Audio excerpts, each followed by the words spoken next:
Hey everybody, welcome back to today's video. Today here on the YouTube channel, I'm going to be sharing with you guys another awesome Throwback Thursday video. If you watched last Thursday's episode, you guys learned my broken wrist story. Broke both my wrists at the same time at a local gymnastics gym at my friend's birthday party. If you missed that video, it was a great story. I'll link it at the top of the description. But you guys saw the photos. I was sitting in bed like this. I had a cast on my left arm. I had a cast on my right arm. I was out of the racing seat for about 4 to 6 weeks. And then I finally decided to get back in it just a little bit early. And I decided to race while my wrists were still healing. Had a cast on my left arm and had a brace on my right arm. And like I talked about in the intro to that video, I want to keep making these throwback videos because there's lots of content that my parents did a good job documenting from 2009 to all the way up until 2016 when I started this YouTube channel. I have tons of footage of some awesome races that were captured by my parents that I have not yet shared with you guys. So I'm going to keep these throwback and flashback videos coming. But real quick, if you guys are new here to the YouTube channel, my name is Tanner Holmes and I'm an outlaw kart and sprint car driver from here in the West Coast, specifically Southern Oregon. And you guys can find me in the states of Washington, Oregon, and California, just being a weekend warrior race car driver, trying to race as much as possible. So if you guys are new here to the YouTube channel, make sure you subscribe for more content in the future. But now let's get into the story for today's video, and that is all about the 2014 West Coast Nationals. So for all the longtime viewers of the vlog, you guys know the Red Bluff Outlaws. The Red Bluff Outlaws is an outlaw kart track that we race at during the wintertime, and we have for the past 10 years. It's probably one of the most famous outlaw kart tracks in the country. Tons of people know about it, and it has skyrocketed in popularity lately. So it's like the breeding ground for a lot of young talent in the outlaw kart ranks. So anyway, the 2014 West Coast Nationals, the West Coast Nationals are the biggest event that happens at the Red Bluff Outlaws each season. It takes place as their final race of the year before we head into the summertime racing at other racetracks. And in 2014, I just came off a strong season in the box stock division. So this was my final year in the box stock class. If you guys are unfamiliar with kind of the ranges, the beginner box stock class is for the youngest kids, about 5 to 8 years old. The box stock class is for kids about, 8 to 11. So at the time, I was graduating from the box stock class to the 250 intermediate division. The first year I ran box stocks was the 2012-2013 season. We actually won the championship and 5 races that season. So we were super strong and established in the class, and going into my final box stock race of the season, the West Coast Nationals, and then I was going to be graduating out of that division into the 250 intermediate class, I wanted to go out with a bang. So the West Coast Nationals, obviously, it's a huge event for outlaw kart racers. People flock from all over the West Coast and the country to come have a chance at winning one of the Eagles that they hand out to the A-main event winners. I had never won a West Coast Nationals before this. So we start off the weekend strong, get through qualifying, get through our heat race, and we lock into the A-main event on Saturday night. Going into the A-main event, I started 5th, and if you guys have ever seen some of the smaller outlaw karts like the box stock, they can't really move around a whole lot. You don't really see a lot of sliders. It's a lot more follow the leader and kind of figuring out how to use momentum to pass race cars when people make mistakes. Surprisingly, I don't really remember a whole lot of what I was thinking or what I talked about with my parents before we rolled off for the A-main event. In quite a few other situations, I kind of remember what the game plan was. I do not remember what the game plan was going into this A-main event besides obviously go out there and try to win the race. One of the things you're going to see in the footage, a lot of guys tried to work the bottom side of the racetrack, which is where we normally run in the box stocks. But for some reason, I know my dad maybe did some stuff to the setup to kind of get me some more speed, and I really tried to rip the high side for most of the race on my way to the front of the pack. So we are going to roll into the footage of the Saturday night A-main from the 2014 West Coast Nationals. You guys will see my car is lime green. You guys can either think it's the ugliest looking paint scheme or it's one of the cooler ones. And the video footage is my mom filming with her camcorder like this, entering turn 3 at the Red Bluff Outlaws from the hot pit. Another guy you'll see in the video is one of my best buddies, Bennett Gooch. We go way back. You'll see him standing right in front of my mom giving signals like this and pointing and all this cool stuff during the footage. So anyway, let's roll into that and watch this fantastic footage from the 2014 West Coast Nationals. All right, let's go.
watch that video back all the time. First off, like I've talked about in my videos a bunch, Red Bluff is my favorite track. And even back then, it was my favorite racetrack because it taught me so much. It raced so well, so much competition. Like when you win at Red Bluff, you had a phenomenal night. And especially for the West Coast Nationals, when everyone from out of town is at the same building in Red Bluff, California at the Tehama County Fairgrounds there in the Paulie Davis Pavilion, all gunning for that one eagle. We started 5th. We made some moves there early and kind of got into the top 3. Quickly, I found the high side and just worked it and worked it and worked it and worked it. And then finally, I got by that 22K there on a late race restart to go ahead and win the race. Another awesome moment to mention from the night, when you have something happen like this, we won a big event, there's certain little details that you remember, and this is one of the cool moments that I remember specifically from after the A-Main event.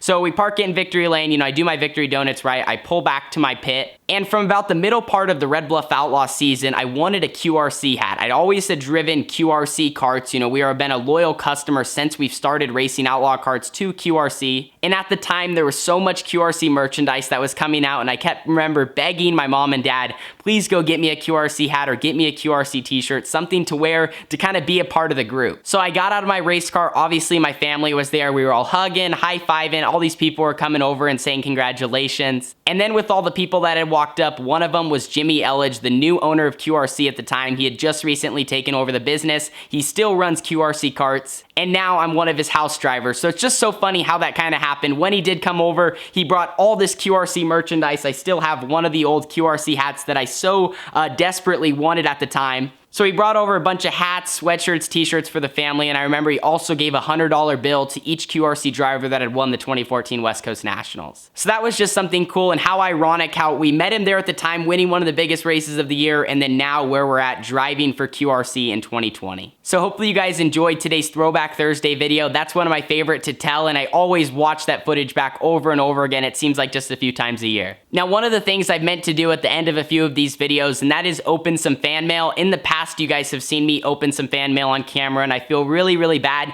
because these past few months I've just been slacking. I keep forgetting about it, and I have a huge stack that slowly over time I'm going to start opening up here at the end of some of these videos. So this first piece of fan mail that I'm going to open today is from Lucas, and he is from New York. So it looks like he printed off one of the sprint cars online and then filled it in with the colors of my race car to Tanner Holmes from Lucas. Thank you so much, Lucas, for sending in some fan mail. And then the other piece of fan mail that I'm going to open in today's video is from Iowa, it looks like. This guy sent a bunch of stuff. First off, we got the Tanner Holmes logo. Then we got a sprint car that he drew. And then we got some Carly Holmes stuff, looks like. Awesome drawing, dude. Like I said, all of this stuff is from Iowa, and it's from a kid named Brennan. Brennan said, keep up the good work and rip the lip. Hope you like the pictures. Thank you so much, dude. I absolutely love them. Thank you so much for sending them my way. Like I said, if you guys have recently sent me fan mail and you have not seen me open it on camera, that will be coming here in some future videos. Just at the end of each video, we're going to try to open up a few pieces and show it here to the camera. I'll see you guys all in the next video though. Thank you so much for watching today's throwback video. If you want to see more of these, make sure you let me know in the comment section down below. Today's story, like I said, that's a really, really cool one for me, winning the 2014 West Coast Nationals. You guys can maybe see the eagle back there in my room. Hopefully we can get another one of those in 2021 when the West Coast Nationals resume. I'll see you guys all in the next video though. Thank you so much for tuning in today. Deuces.